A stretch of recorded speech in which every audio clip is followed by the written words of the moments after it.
Vamos lá. Saúde. Então, nós vamos para a nossa nona aula. Então, nessa nona aula, a última aula, hein, Rodrigo? 9 aulas, que bênção, né? Graças a Deus. Os temas da nossa aula vai ser oração versus cognição, oração versus inspirando pelo exemplo, oração versus Shema Israel, oração versus o voto, o Messias orou por nós e oração sozinho. Então, esses são os temas que nós vamos estudar. Oração versus cognição.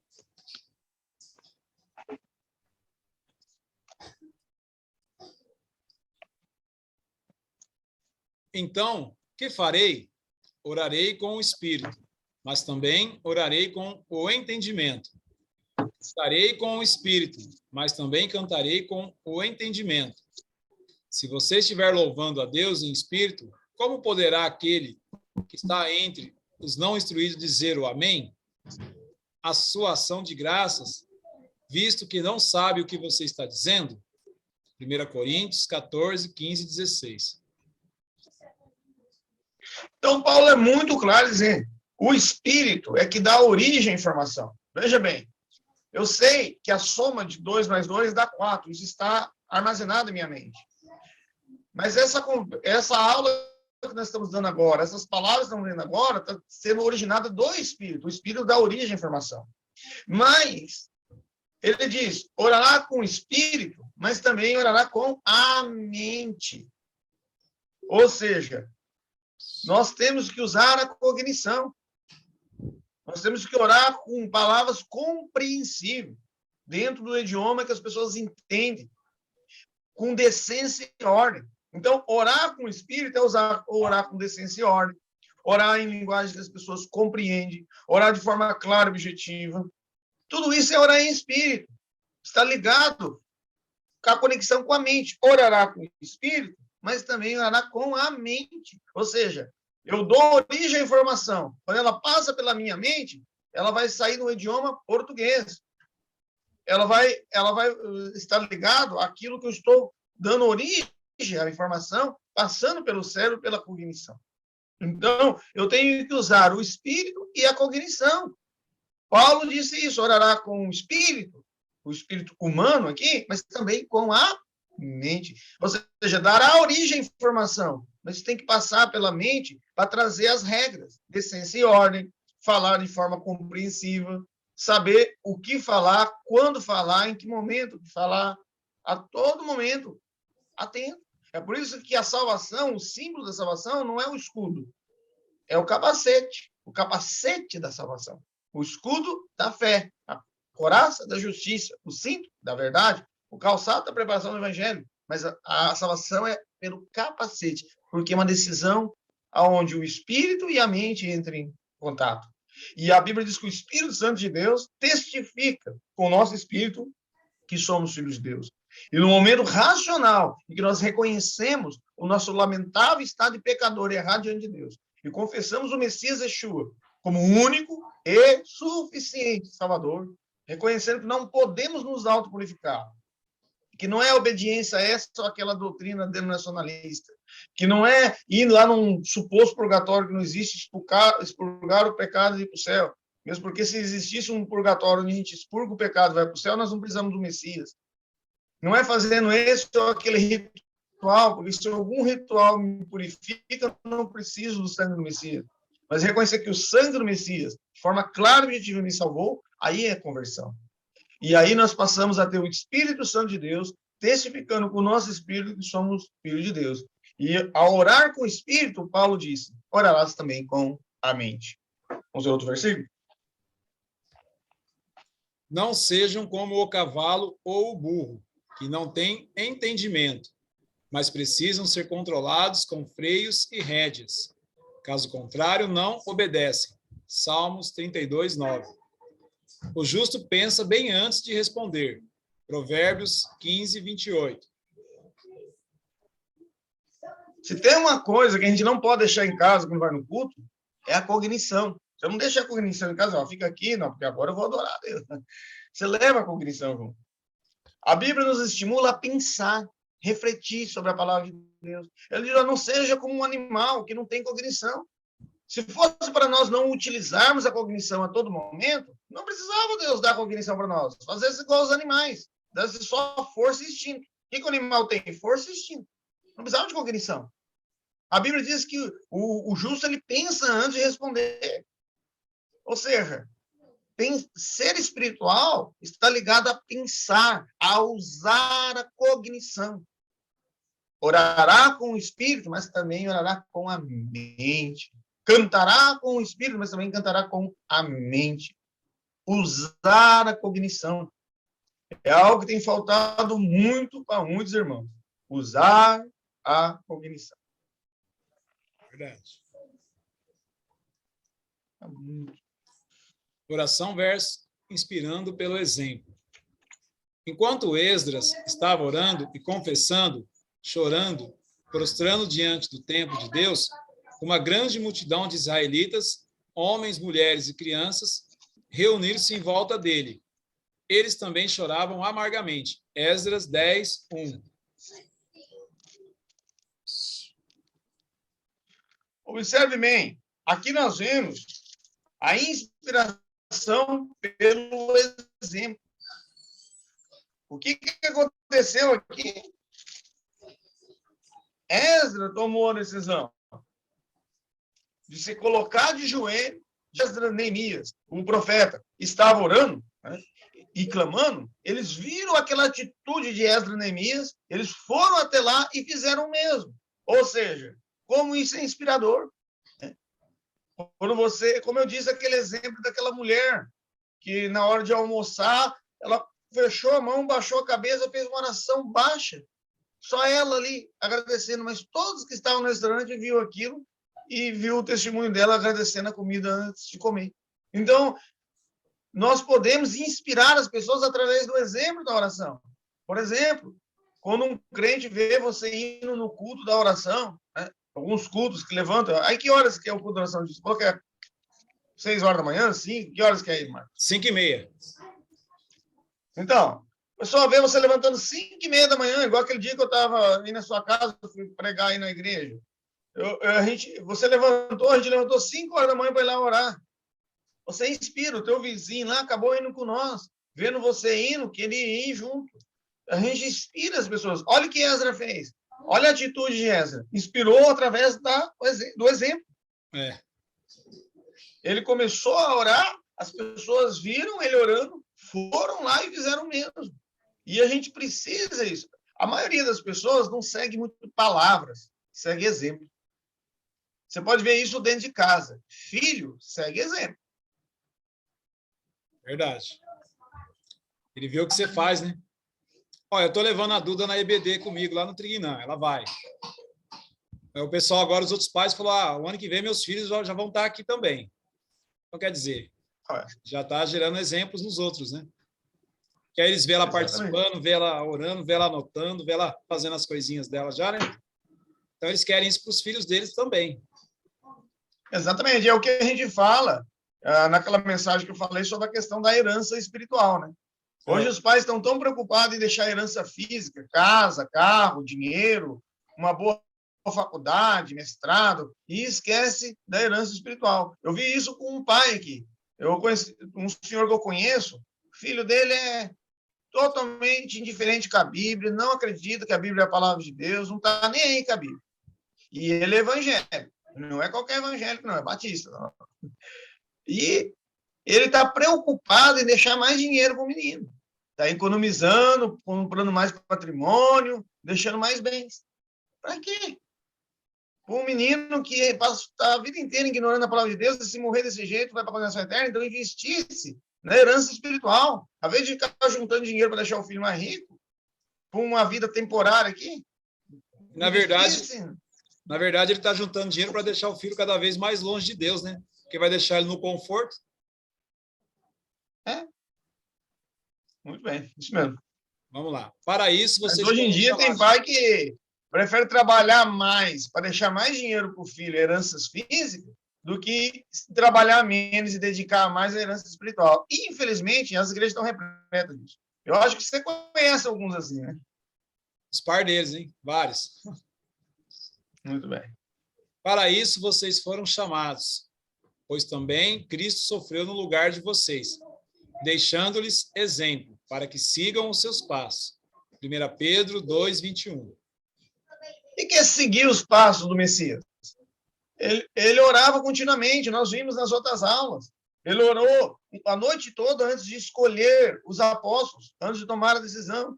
Ele sempre se retirava para o monte, para o lugar deserto, para orar. Ele sempre estava em oração. E a Bíblia diz que nós devemos seguir os seus passos. O apóstolo Pedro, na sua primeira carta, diz: vamos seguir os passos do Messias. E o que é seguir os passos? As atitudes. E se nós cremos, nós somos salvos por um Messias que teve uma vida de oração aqui na Terra e que ressuscitou, está à destra do Pai, intercedendo por nós, nós precisamos também aqui na Terra ter uma vida de oração, seguindo os seus passos. Verdade. Oração versus Shema de Israel. Ouvir, né? Ouça, ó Israel, o Senhor, o nosso É Shema, Deus. né? Shema, quando fala Shema, é ouvir. O Senhor, o nosso Deus, é o único Senhor. Ame o Senhor, o seu Deus, de todo o seu coração, de toda a sua alma e de todas as suas forças. Que todas essas palavras que hoje lhe ordeno estejam em seu coração. Ensine-as com persistência a seus filhos. Converse sobre elas quando estiver sentado em casa, quando estiver andando pelo caminho, quando se deitar e quando se levantar. Amarre-as como um sinal nos braços e prenda-as na testa. Escreva-as nos batentes das portas de sua casa e em seus portões. Deuteronômio 6, 4 a 9. O chamar, como alguns pronunciam, ele não se limita a Deuteronômio 6.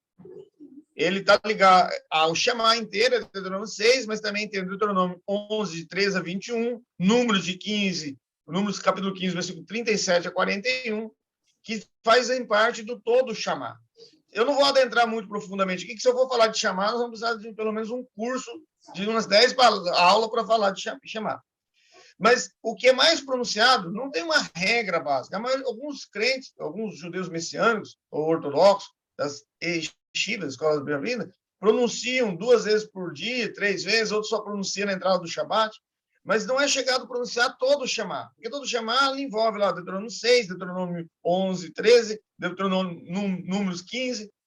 O que é mais pronunciado é a base do chamar, que é Shema Israel, Adonai Elohim, Adonai Echan. Ou seja, ouve, ó Israel, o Senhor teu Deus é um. Mas tem algumas coisas que estão ligadas ao chamar. Vamos ler lá? Mezuzá, por exemplo, e o Talit. Por exemplo, o Mezuzá, ele veio da base do chamar. Colocará a minha palavra na sua ombreira. Escreve-se os mandamentos, coloca na entrada da porta. Por exemplo, o Teili, amarrará a minha palavra na sua mão, será fronteira na sua testa. Aí tem o Teili, que amarra na mão e na testa. O Talit, né? Será fronteira e colocar na sua cabeça o Talit. Então, o Mesurá, o Teli, o Talit faz parte do Shema. Então, às vezes a pessoa fala, por que os judeus usam isso aí, alguns judeus, especialmente os ortodoxos? Porque eles interpretam literalmente esse texto. Então, eles colocam a palavra de Deus colada do lado da palavra da casa dele, na porta, o Mesurá. Ele amarra realmente, fisicamente, na mão, no braço e na testa. Ele coloca o Talit. Então, o Mezuzá, o Teli e o Talit faz parte do Shema. O Shema Israel, Adonai Elohim, Adonai Echadá. Ouve, ó Israel, o Senhor teu Deus é um. Claro, como eu disse, é um resumo. Se a gente for falar de Shema aqui, eu vou ficar a noite toda, que eu gosto muito dessa área. Mas, enfim, só para pessoas entenderem essa questão do Shema. Ó. Oração versus voto. Fiz um voto, não cumpri. O que fazer agora? A ele orará. e ele o ouvirá, e você cumprirá os seus votos. Jó 22, 27. Observe bem. A Bíblia diz claro e efetivamente que se você fizer um voto, uma promessa, você tem que cumprir. E se você não cumprir, você pecou. E se você pecou, você tem que pedir perdão a Deus, certo que o sangue do Messias te purificou daquele pecado e que Deus te perdoará de bom gosto, como nós já estudamos nas outras aulas. Mas é importante entender isso, por quê? Especialmente nessa época. Sempre quando chega Natal, Ano Novo, a gente vê aquelas promessas, né? Não, esse ano agora eu vou ler a Bíblia inteira. Não, esse ano agora eu não vou faltar nas reuniões. Não, esse ano agora eu vou orar 3 vezes, 7 vezes, 4 vezes por dia. Não, esse ano agora eu vou ter um compromisso com Deus que eu vou participar, ser mais participativo na igreja. Faz esses votos. E quando o ano entra, esquece que fez esses votos. E o pior, esquece que está lidando com um Deus onipotente, onisciente, onipresente.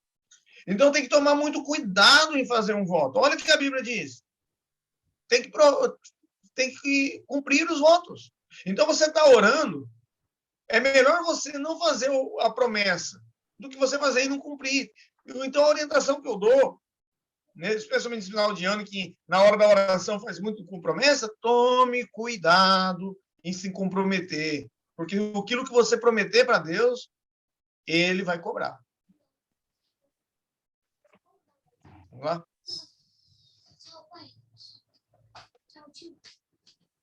Então vamos lá. Quando você fizer um voto, cumpra-o sem demora, pois os tolos desagradam a Deus. Cumpra o seu voto. Eclesiastes 5, 4. Duas coisas. Se você não cumpre o seu voto, você é um tolo, segundo a Bíblia, e você desagrada a Deus. Quem quer ser um tolo que desagrada a Deus? Imagina. Ó, aquele cara lá, aquela pessoa lá é um tolo que desagrada a Deus. Ó, aquele irmão lá é um tolo que desagrada a Deus. Quem quer ser um tolo que desagrada a Deus? Mas a verdade, a dura verdade, é que se a gente abre a nossa boca e faz promessa e não cumpre, nós não passamos de um tolo que desagrada a Deus. Então é melhor não fazer do que fazer e errar. Agora é claro, não, mas já que é melhor não fazer, eu não vou me comprometer com nada. Não, não é isso. O que eu estou dizendo é que tome cuidado. Ah, esse ano eu vou ler a Bíblia de Gênesis e Apocalipse. Acaba o ano, não leu. Ah, esse ano eu vou me envolver mais com os trabalhos da igreja. Passo o ano inteiro dando piti, dando problema para a igreja. Ao invés de ser a solução, é o problema. Eu conheço muito crente que é assim. Um dia sair da igreja, vai ter que fazer pelo menos 3 dias de festa de agradecimento. Que a próxima receba com a mesma alegria que a gente envia. E é por isso então, temos que ter isso. E é por isso que a gente tem muita gente hoje trocando de igreja com muita facilidade, né, Rodrigo? E aí Exatamente. Ele vem para a igreja e ele vem, em vez de somar, ele vem para dividir, porque ele vem cheio de conflito. E aí ele não consegue soltar. E ele começa a jogar esse conflito dentro da igreja que ele vai, gerando novos conflitos. A gente vem presenciando. Exatamente. Aí traz um monte de dogmas, tradição. É por isso que está cada vez mais difícil você ensinar a Bíblia nas igrejas. Porque vem cheio de dogmas, tradição de outras igrejas, paradigmas que eles acham que é doutrina. É muito difícil. Ainda bem que eu não sou pastor, eu sou professor e escritor de literatura bíblica. Graças a Deus. Adonai seja exaltado. E eles se prendem nisso, né? Não na palavra. O Messias orou por nós. Minha oração não é apenas por eles. Rogo também por aqueles que crerão em mim, por meio da mensagem deles. João 17, 20.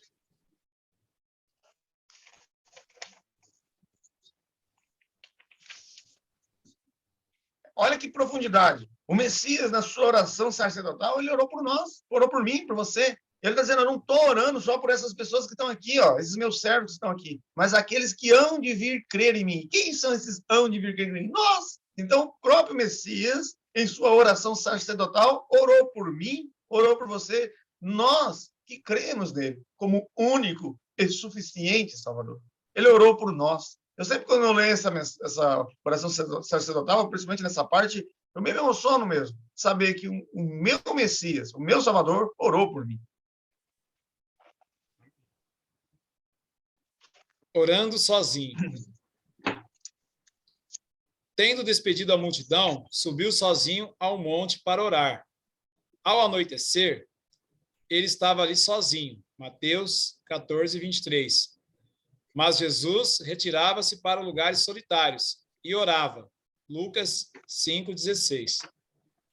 A palavra de Deus diz que nós temos que seguir os passos de Cristo. Paulo disse que seja meu imitador, assim como eu sou do Messias, Cristo. E é importante ter isso na nossa mente. O Messias nos deu um grande exemplo que várias vezes ele saía sozinho para orar. E isso é importante, aquela oração sozinho.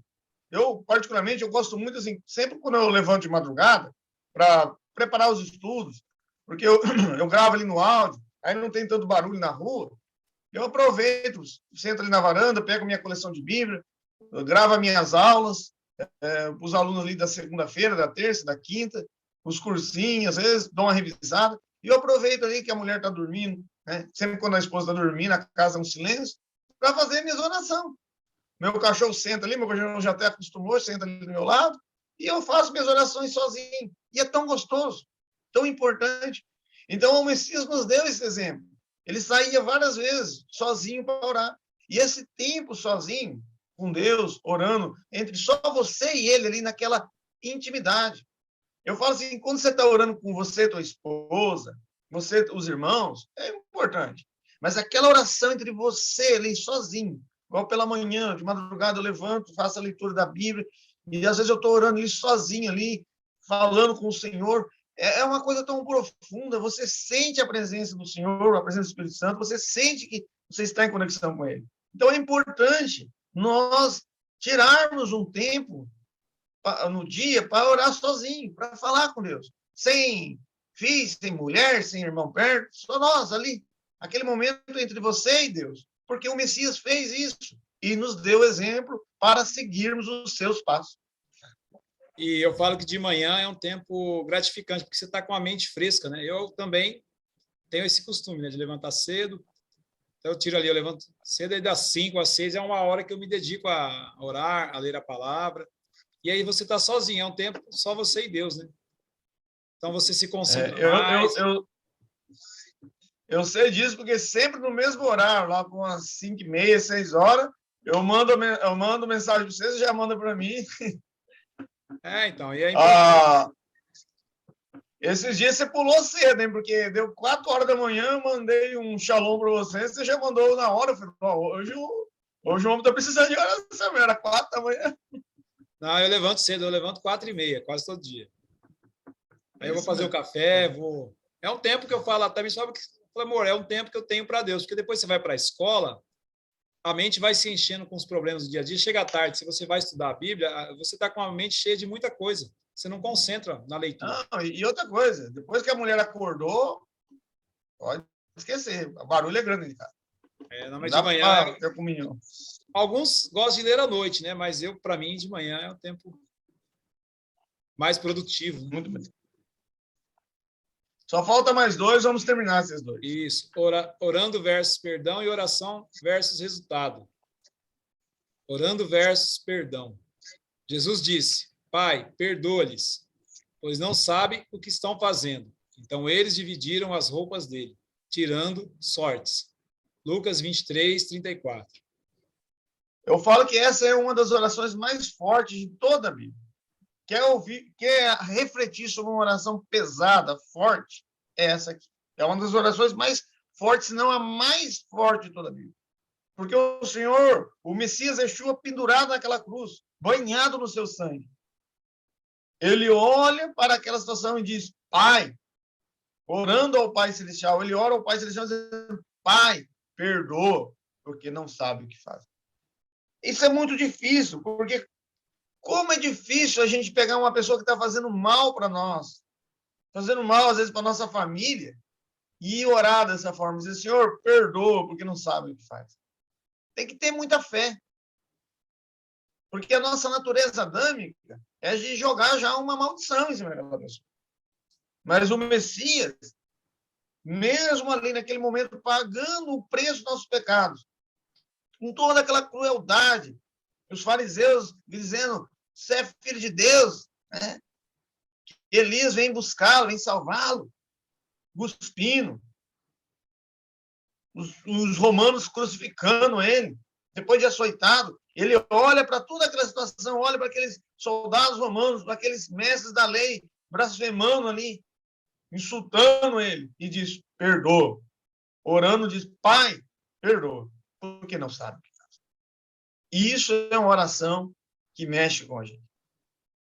Porque ele demonstrou ali aquele amor. Por isso que o amor, como diz a palavra de Deus, o amor de Deus nos constrange.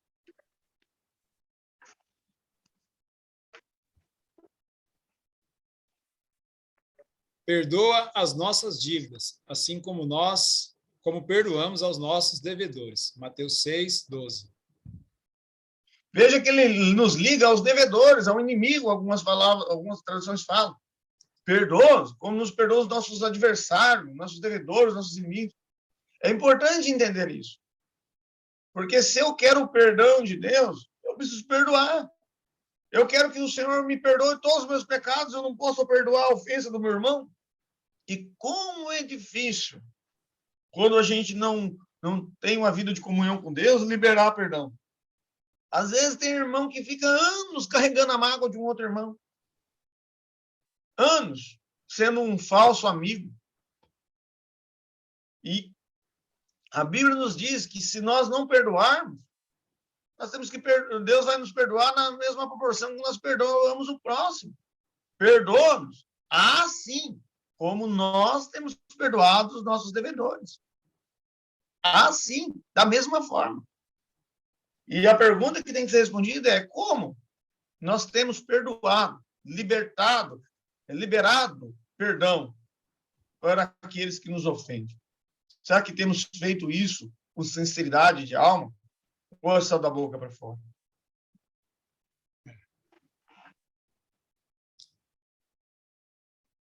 E quando estiverem orando, se tiverem alguma coisa contra alguém, perdoem-no, para que também o Pai Celestial lhes perdoe os seus pecados.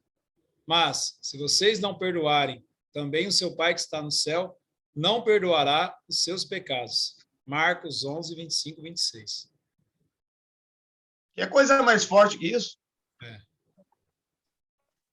Quando você estiver orando, qual é o pré-requisito? Perdoa primeiro. Mas se você não for capaz de perdoar o irmão, a pessoa que te ofendeu, não perca tempo pedindo perdão para Deus. Olha o que ele diz. Mas se você não perdoar, ele também não vai te perdoar. Como alguém, pecador, pode esperar que Deus perdoe todos os seus pecados, se ele não é capaz de perdoar o irmão, a ofensa? E o que temos hoje de divisão dentro das igrejas? Panelinhas, grupinhos, mágoa, empossada, tudo porque não libera perdão. Orações e mais orações interrompidas, porque não liberam perdão. Verdade. E isso gera uma deficiência que não desenvolve o crescimento, a maturidade espiritual. Como é que a gente pode falar de maturidade espiritual numa igreja onde não há perdão de um irmão para o outro? Não tem nem o que se falar de maturidade espiritual. Tem que falar de imaturidade espiritual. Esses versículos sobre o perdão aqui são fortes, né? Se a gente for pensar. Porque depende de uma ação nossa também, né? Nós temos que agir, né? Às vezes é esse Exatamente. Aqui mesmo, eu vejo pessoas que não conseguem perdoar, mas quer o perdão de Deus, né? Não entende a disciplina. Isso, né? Mas é muita hipocrisia, né? Querer que Deus perdoe todos os pecados, mas não perdoa o irmão. Isso é ser hipócrita. Oração versus resultado. Elias era humano como nós. Ele orou fervorosamente para que não chovesse, e não choveu sobre a terra durante 3 anos e meio. Tiago 5, 17. Vamos ler os outros versículos. Seu pai estava doente, acamado, sofrendo de febre e desinteria. Paulo entrou para vê-lo e, depois de orar, impôs-lhe as mãos e o curou. Tendo acontecido isso, os outros doentes da ilha vieram e foram curados. Atos 28, 8 e 9. Em Damasco havia um discípulo chamado Ananias. O Senhor o chamou numa visão. Ananias, eis-me aqui, Senhor, respondeu ele. O Senhor lhe disse, vá à casa de Judas, na rua chamada Direita, e pergunte por um homem de Tarso chamado Saulo. Ele está orando. Atos 9, 10 e 11. Quando voltei a Jerusalém, estando eu a orar no templo, caí em êxtase e vi o Senhor, que me dizia, depressa, saia de Jerusalém imediatamente, pois não aceitarão seu testemunho a meu respeito. Atos 22, 17 e 18. Então Pedro caiu em si e disse, agora sei, sem nenhuma dúvida, que o Senhor enviou o seu anjo e me libertou das mãos de Herodes e de tudo o que o povo judeu esperava. Percebendo isso, ele se dirigiu à casa de Maria, mãe de João, também chamado Marcos, onde muita gente se havia reunido e estava orando. Atos 12, 11 e 12.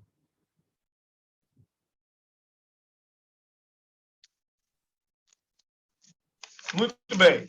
Observe bem as sequências de oração. A Bíblia nos mostra a oração versus o resultado. Ele diz, olha, Elias orou a respeito da chuva, ocorreu. Paulo orou pela cura, ocorreu. Quando que Ananias foi chamado por Deus para ir lá abrir os olhos de Paulo? Quando Paulo estava orando. Os maiores milagres aconteceram em momentos de oração. Os melhores resultados acontecem no momento de oração. Nós vimos também quando que Paulo recebeu a revelação que tinha que sair de Jerusalém, quando estava orando. Nós vimos quando que Pedro foi libertado da prisão, quando estava orando. Então, nós vimos oração versus resultado. Os melhores resultados alcançados pelo servo de Deus foi em momentos de oração. E isso só testifica a importância de orarmos, de vivermos uma vida de oração. Temos que levar isso a sério, não de uma forma filosófica. Tudo bem, realmente, orar é muito importante. De forma concreta. Os grandes milagres aconteceram na vida dos servos de Deus, registrados na Bíblia, em momentos que eles estavam orando. Eu dei alguns exemplos aqui, podia dar mais 50 exemplos. É que a gente não quer atravessar o Natal e o Ano Novo dando curso. Mas posso garantir que, biblicamente falando, os melhores resultados aconteceram no momento de oração. E se esse é o padrão bíblico, é esse que nós vamos seguir. Então, que a gente possa realmente viver uma vida de oração. E estar focado de que, se queremos ter maturidade espiritual, se queremos realmente que as nossas orações sejam escutadas, obtermos resultados com nossas orações, precisamos seguir as regras bíblicas. Não é simplesmente abrir a boca e falar. Existem regras, e elas foram apresentadas nesse curso. Amém. Então, conhece esse cara aí? Opa! Marcos, fala algumas coisas para encerrar? Está encerrado, professor. Agradecer a Deus, né, Rodrigo? Nós estamos aí desde as 2 horas da tarde, né? Então, Deus nos fortaleceu, né? Não deixou o desânimo tomar conta de nós. E a gente está finalizando aí para a honra e glória do Senhor, né? Então, mais um ensinamento sobre oração, né? Todos os ensinamentos que nós estamos trabalhando, tudo que a gente medita, tudo que a gente fala quando a gente está junto, né? É sempre voltado para o reino de Deus, né? Então, que esse trabalho também é para o reino, né? É para fortalecer os irmãos aí nesse conhecimento sobre a oração e vários outros temas que a gente vem trabalhando, né? Mas é tudo para o reino de Deus, né? Então, que as pessoas entendam isso, né? A gente não está procurando honra e glória própria aqui.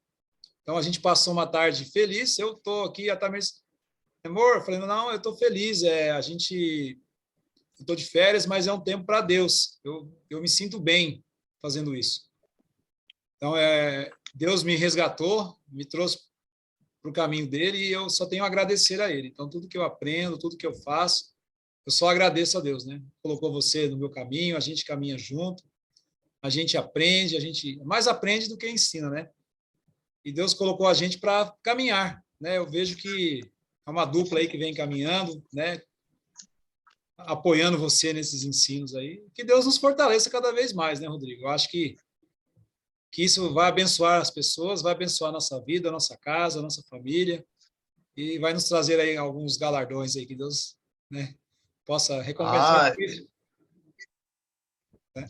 eu sei que a gente deu uma dupla de dois muito boa, agradeço a Deus também.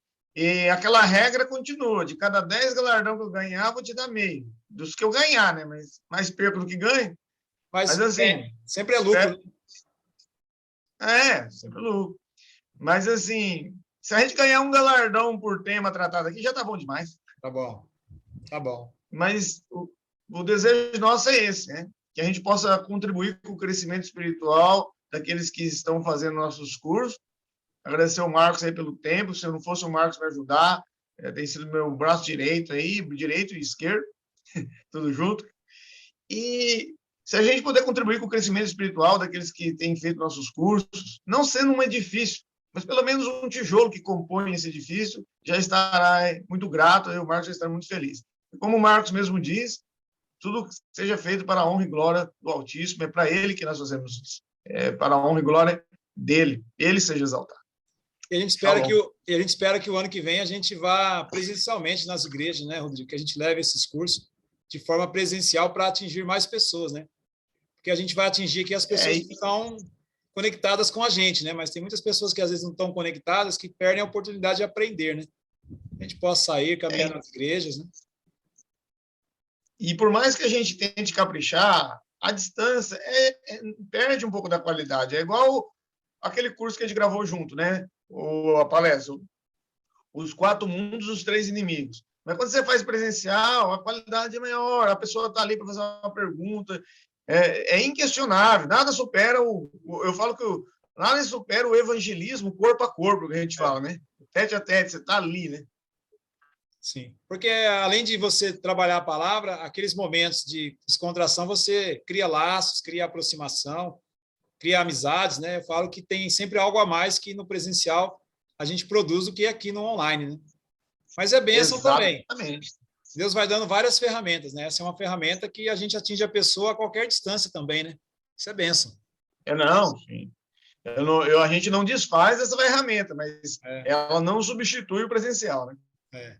Mas agradecer a Deus, né? E que vocês sejam abençoados com esse curso. Amém? Rodrigo, com Deus. Vou já baixar para depois mandar lá para você disponibilizar. Tchau.